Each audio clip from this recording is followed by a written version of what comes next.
IPS officer Siddharth Kaushal రాజీనామా.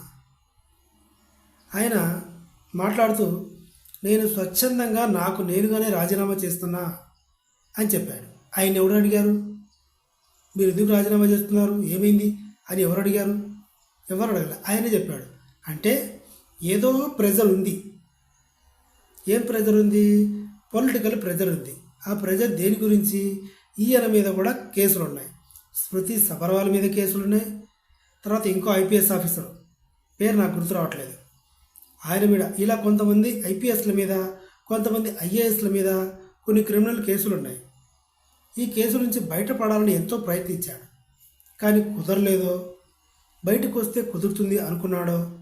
కానీ ఒక పవర్ఫుల్ ఐపీఎస్ ఆఫీసర్ అయితే రాజీనామా చేయాల్సి వచ్చింది.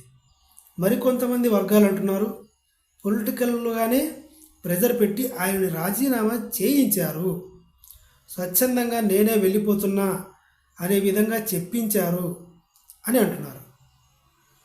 అలా కూడా జరిగి ఉండొచ్చు. ఎందుకంటే మన భువనేశ్వర్లో ఐఏఎస్ ఆఫీసర్ని కొట్టుకుంటూ తీసుకెళ్లారు బీజేపీ కార్యకర్తలు. కలెక్టర్ ఆఫీస్లో కలెక్టర్ని రోడ్డు మీద తన్నుకుంటూ తీసుకెళ్ళిపోయారు. రాజకీయ నాయకులంతా మేము ఎమ్మెల్యేలు ఎంపీలు అనుకుంటారు, కానీ చాలామందికి వాళ్ళ బుద్ధి రౌడీ బుద్ధి. కాబట్టి సిద్ధార్థ్ కౌశల్ గారి విషయంలో ఆయన పర్సనల్గా, ఆయన పర్సనాలిటీ చూడటానికి కూడా చాలా పర్ఫెక్ట్గా, చాలా ఎనర్జెటిక్గా కనిపిస్తాడు, నిజాయితీపరుడు అని కూడా కొన్ని చోట్ల మాట ఉంది.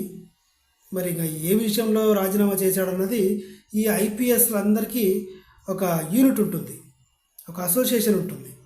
ఆ అసోసియేషన్ చైర్మన్ గారు ఎందుకు చేశారు, ఏం జరిగిందన్నది ఆయన చెప్పాల్సి ఉంది. చూద్దాం ఏం చెప్తారో.